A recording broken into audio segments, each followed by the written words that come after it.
La flamme olympique passera par Sarreguemines jeudi 27 juin. 18 relayeurs effectueront le trajet du centre nautique au parvis de l'hôtel de ville où de nombreuses animations seront proposées au public. La circulation et le stationnement seront fortement impactés par l'événement. Un demi-siècle sur les routes. L'entreprise Altrans, spécialisée dans la logistique et le transport, a fêté ses 50 ans à Ambach.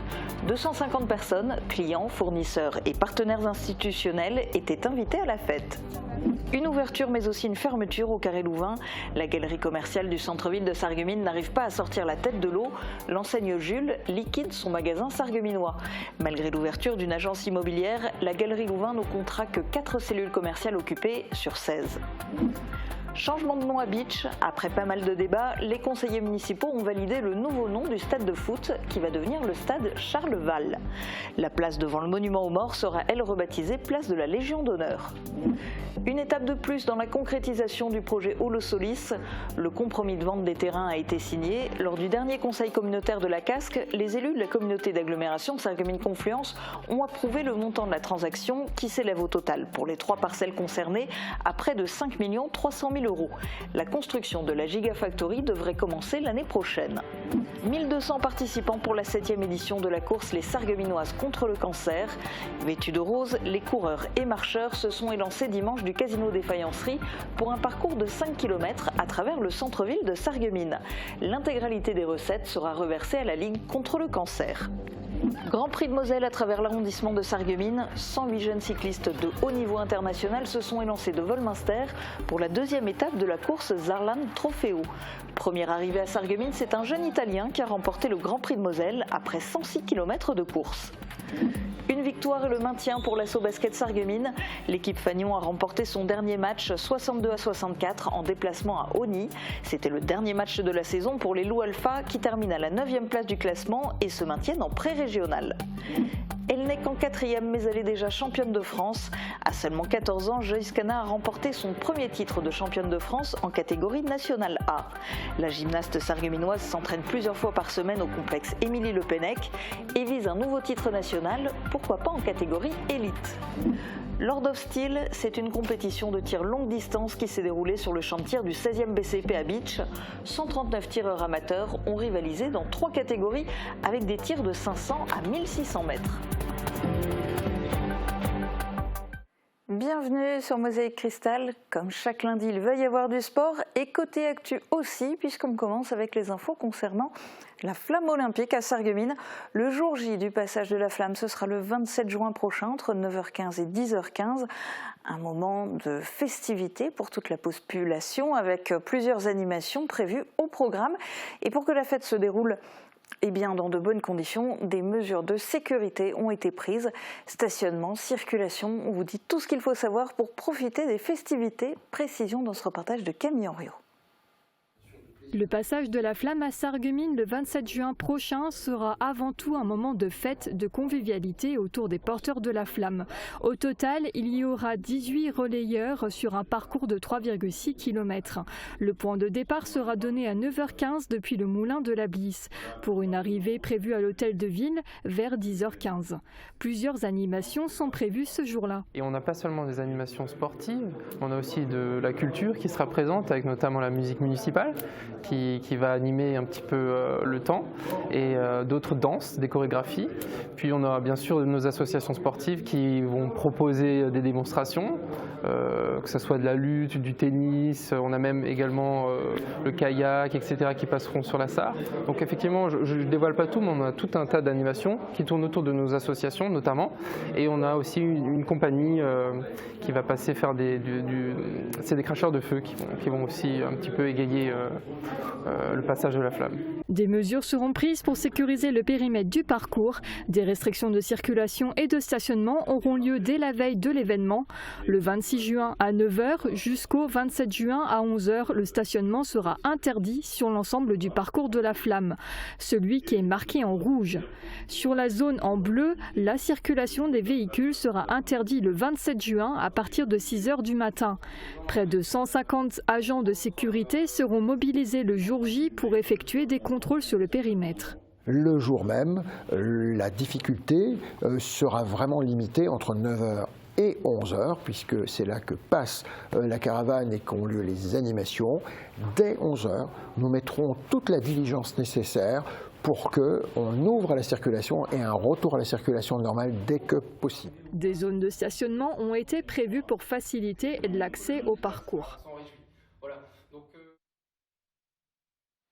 Un demi-siècle, ça se fête. Pour célébrer ses 50 ans, l'entreprise Altrans, spécialiste de la logistique et du transport, a convié 250 personnes à une grande célébration. Elle a eu lieu dans un de ses dépôts au siège social à Ambach. L'occasion pour les anciens et nouveaux dirigeants de revenir sur l'ascension économique et sur les nouveaux défis qui attendent l'entreprise à l'avenir. Reportage de Camille Henriot. Pour ses 50 ans d'existence, l'entreprise Altrans a déroulé le tapis à ses 250 convives de toute la France. Fournisseurs, clients et partenaires institutionnels étaient invités à cette grande célébration. Une fête aux couleurs de l'entreprise, le bleu, tout un symbole pour une société qui a su se développer ces 50 dernières années. Altrans, c'est aujourd'hui 68 millions d'euros de chiffre d'affaires et 7 sites répartis dans toute la France. Nous nous débattons pour exister, pour grandir avec comme but un certain idéal de bonheur. Mais il ne faut pas pour autant se reposer sur ses lauriers, selon Paul-Antoine Young, le fils des deux cofondateurs. La société doit notamment faire face à la concurrence des géants du e-commerce. Notre métier s'est énormément complexifié, avec les exigences croissantes d'une population nourrie aux smartphones et aux achats en ligne. Être livré en 48 heures est désormais hors standard. Et cela ne choque plus personne d'être livré un dimanche matin. Il faut se réinventer, d'autant plus dans une période post-Covid où le secteur du transport enregistre une chute de 10 à 15% de son activité. Heureusement, la société peut compter aujourd'hui sur une clientèle très diversifiée. Un peu d'automobile, beaucoup de grandes distributions. Ça, c'est une grosse partie de notre clientèle, le bâtiment, enfin l'industrie, voilà. Une bonne centaine de clients réguliers, ouais, tout à fait. Ouais. Et après, des clients plus occasionnels, mais des clients réguliers, ouais, une bonne centaine. Pour accompagner son développement économique, la société va d'ailleurs procéder à des recrutements. L'entreprise prévoit notamment d'embaucher une dizaine de conducteurs ces prochains mois dans la région. Mauvaise nouvelle en revanche pour le Carré Louvain à Sarreguemines. La boutique Jules, spécialiste du prêt-à-porter masculin, va fermer ses portes. Le magasin de vêtements était implanté dans la galerie commerciale depuis sa création en 2007. Malgré les 800 000 € d'investissement et la baisse des loyers pour occuper les cellules commerciales, la galerie peine à se redynamiser. Explication en images. La fermeture du magasin de vêtements Jules est clairement annoncée sur sa devanture. Ce sera le 13 juin prochain. Il ne reste plus que quelques jours à la boutique pour écouler ses stocks. Après cette date, il faudra faire des kilomètres pour retrouver une boutique de cette marque dans la région. Derrière cette fermeture, toujours la même raison. Une baisse de la clientèle due au manque d'attractivité de cette galerie au centre-ville de Sarreguemines. Sur 16 cellules commerciales au total, seulement 4 seront occupées demain par des commerçants. Malgré les efforts engagés par le propriétaire SEBL Grand Est, la galerie peine à retrouver des commerçants pour occuper ses locaux. Seule exception ici, l'ouverture d'une agence immobilière juste en face de la boutique Jules.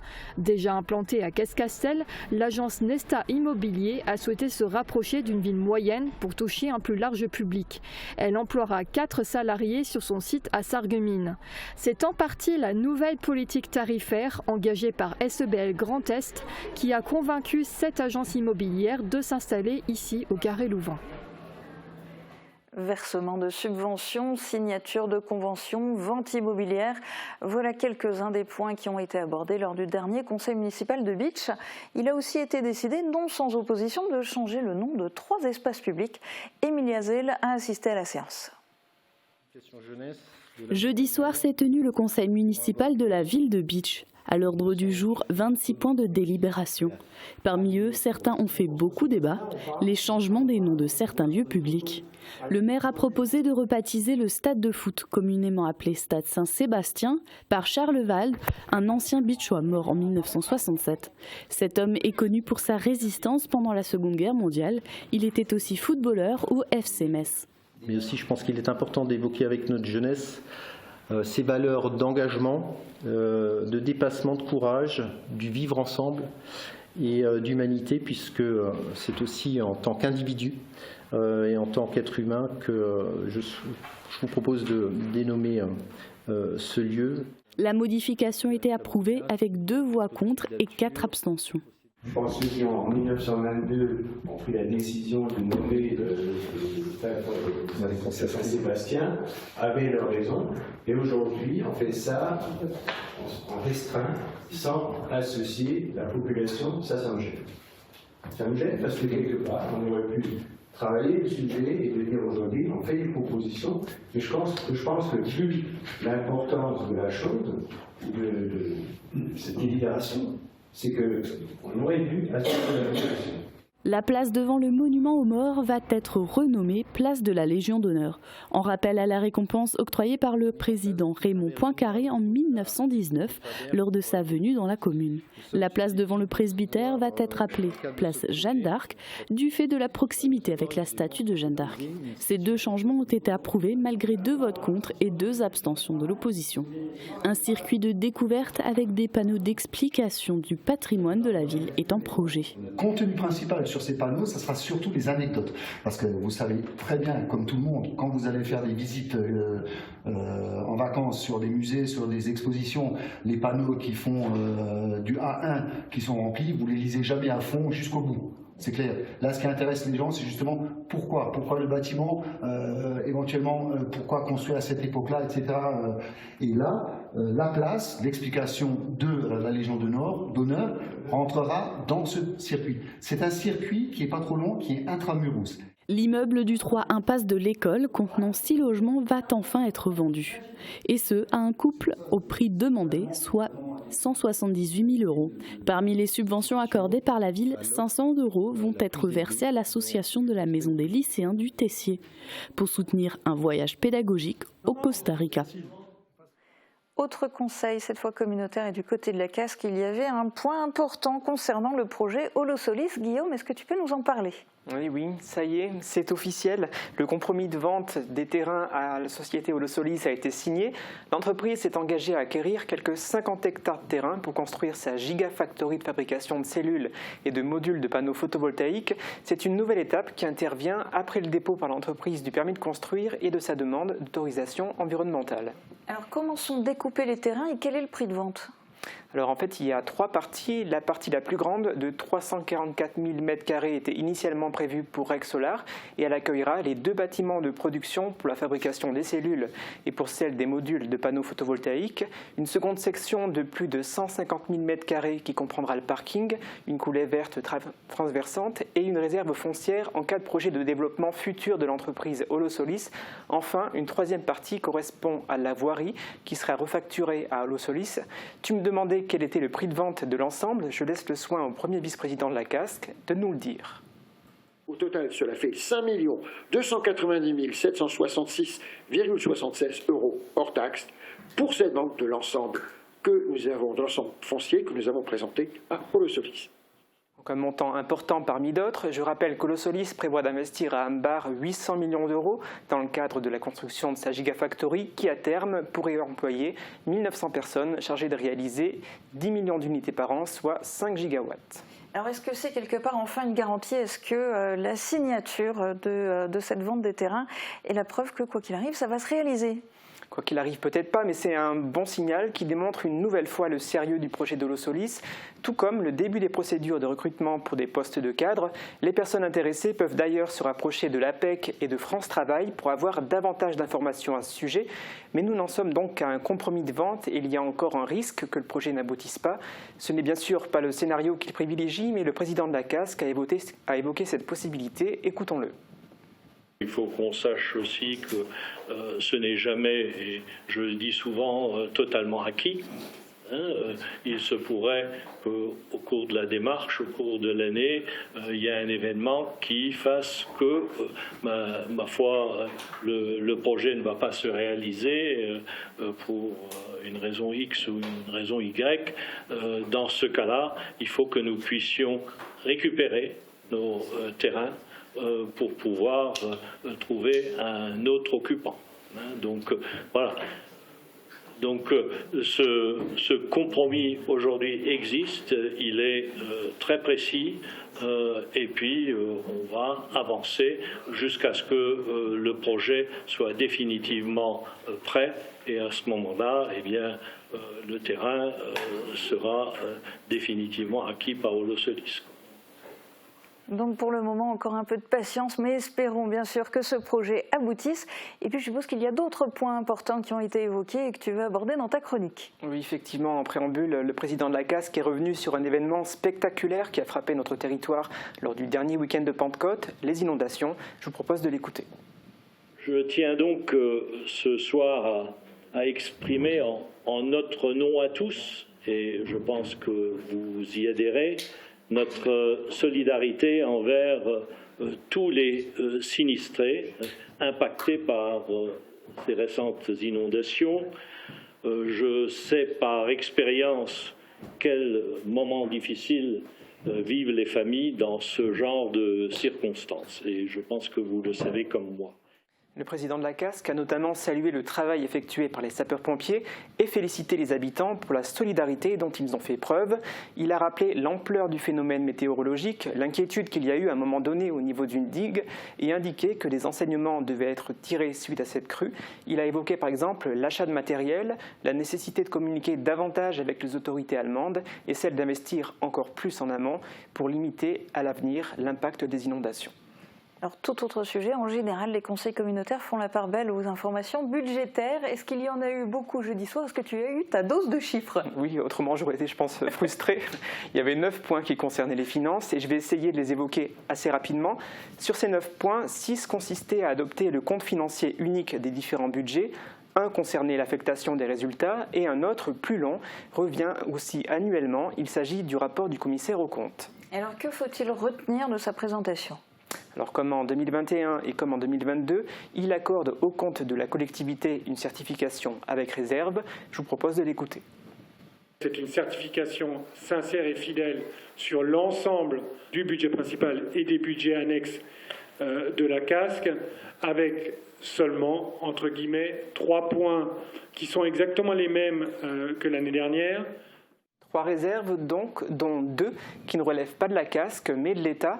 On ne sait pas par exemple combien de taxes fiscales l'État reverse à la collectivité. C'est une première réserve. La seconde, on ne sait pas combien la CASC a d'argent disponible au Trésor à Bercy. Pour que le commissaire aux comptes puisse lever ces 2 réserves, il faudrait qu'il puisse connaître ces 2 éléments. Une dernière réserve est celle-ci du ressort de la collectivité. Il faudrait que la communauté d'agglomération inventorie l'ensemble de son patrimoine. La CASC s'y engage, mais cela prendra du temps. On va essayer de le faire progressivement, pourquoi pas. En tout cas, nous avons l'intention d'améliorer encore la pertinence de nos comptes et nous y arriverons, j'en suis convaincu.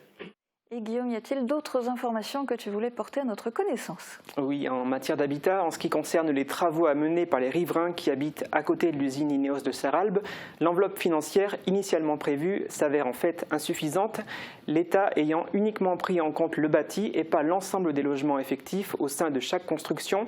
Il y a donc 800 000 € à rajouter à l'enveloppe initiale.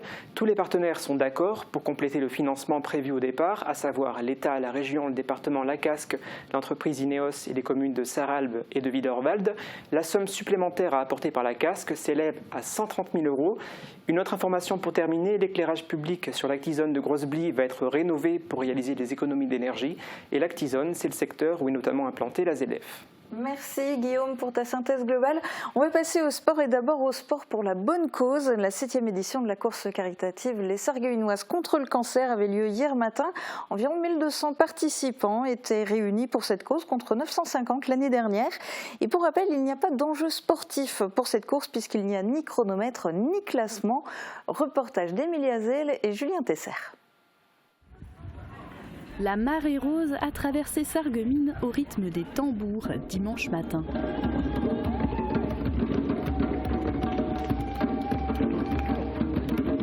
Comme chaque année, le départ de la course à pied, les Sarregueminoises contre le cancer, était donné devant le casino des Faïenceries. 5 km au cœur de la ville attendaient les 1200 participants. Chacun avait sa raison de courir. Pour Esther, le but était de soutenir une amie en plein combat. Je t'aime fort. L'intégralité des recettes sera reversée à la Ligue contre le cancer. À l'issue de la course, les coureurs et marcheurs ont pu profiter d'un concert de Lisa Dan. Dans un instant, on s'intéresse au sport de compétition, juste après les prévisions de Météo France pour demain. Couverture, crépissage, peinture et isolation. Avec Moder Habitat, votre maison sera belle et confortable par tous les temps.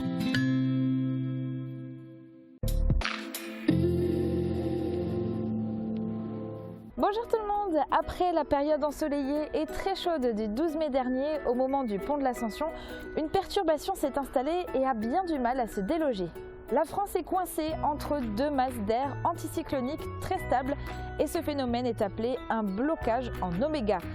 Et c'est ce phénomène de gouttes froides qui provoque un temps perturbé avec des averses. Mais la situation évolue.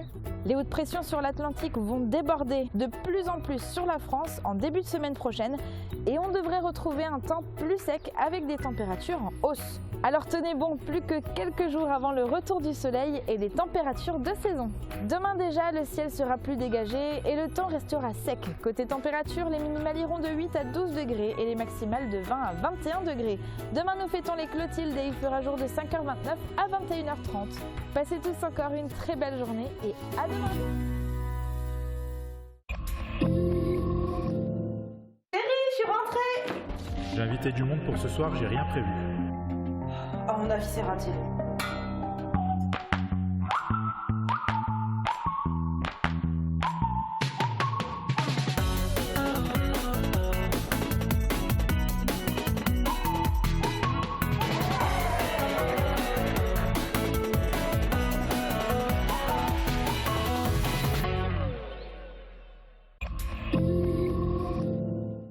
Votre vie locale sportive est sponsorisée par Wellness Wouswiller. Nageur amateur ou confirmé, venez découvrir nos bassins avec turbine de nage à contre-courant intégrée Swimeo, disponible à l'essai. Nouveau record personnel de la saison pour le Sarregueminois Michel Munch. L'athlète handisport a couru samedi le 5000 mètres au meeting international de Florange. Il l'a remporté en 17 minutes et 16 secondes avec plus de 2 minutes d'avance sur le deuxième concurrent. Particularité de taille, ces deux guides attitrés n'étant pas disponibles, Michel Munch a couru pour la première fois avec Tom Gonti. Prochaines échéances sportives du 6 au 8 juin en Suisse, puis le meeting de Paris-Charletti du 13 au 15 juin. Suivront le meeting international de Talence les 28 et 29 juin, puis les championnats de France élite sur piste à Albi du 13 au 15 juillet. Côté foot, le SFC a terminé le championnat sur une victoire 4-0 à domicile face à Reiperswiller avec un but de Boukelada, un doublé de Saïn et un but de Boutargui. Les joueurs ont ensuite pu poser avec le trophée. Le Sarreguemines Football Club est champion de sa poule en Régional 1 au Méris. Une saison record avec seulement 24 buts encaissés pour 82 buts marqués. Le SFC est très loin devant. Le deuxième, Hombourg, n'a marqué que 53 buts. Prochaine étape, les matchs de barrage avec bien sûr l'espoir de monter en National 3. Saarland Trofeo, la fameuse course allemande de cyclisme junior, était sur notre territoire vendredi pour sa deuxième étape qui était en même temps le Grand Prix de Moselle. En tant que village départ, Volminster avait prévu quelques animations en attendant le départ. Sur les 4 jours de course, le peloton a parcouru environ 440 km. Un reportage d'Emilia Zell et Camille Henriot. Il est 16h30 et le départ du Grand Prix de Moselle vient d'être donné. Vendredi 31 mai, l'étape française de la 36e édition du LVM Saarland Trofeo est partie de Volminster. Pour le maire, c'est beaucoup d'émotions. Je suis très fier. Déjà en premier lieu d'avoir accepté, bon, c'est sûr que c'est quelque chose qui ne se refusait pas, mais c'est quand même aussi quelque chose qui demande un peu d'organisation et donc ça c'est toujours un peu inquiétant quand même. Et puis finalement je vois aujourd'hui que tout le monde a participé et que ça se passe très bien et puis je suis bien content, oui. Pour divertir le public, la commune avait prévu plusieurs animations, comme un atelier maquillage, des initiations au tir à la sarbacane et au tir laser, et une animation musicale par la compagnie Mix Soup. Le club des compagnons randonneurs du Pays de Beach, Nicolas Turon du journal L'Inutile et l'Office du tourisme étaient aussi présents.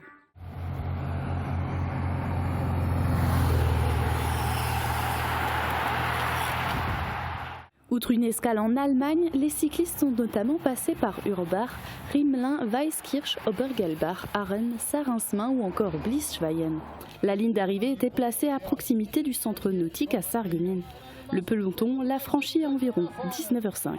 Sur le podium, on trouve un Italien suivi d'un Polonais et en troisième position un Américain.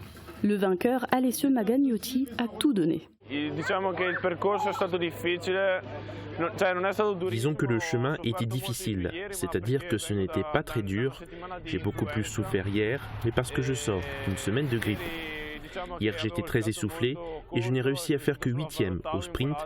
Aujourd'hui, je me sentais vraiment bien. C'est la montée de 2,5 km qu'on a le plus subi, mais j'ai réussi à passer devant et mes jambes ont bien fonctionné.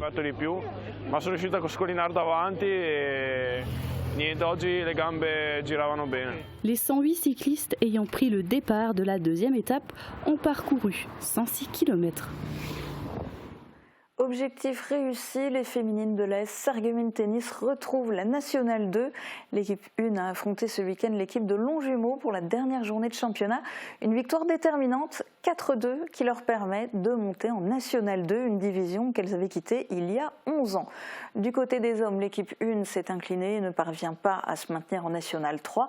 À noter la performance de l'équipe 4 qui finit sa saison en beauté avec une série de 5 victoires sur 5 matchs. Ce week-end, c'était le dernier match de la saison pour l'Asso Basket de Sarreguemines.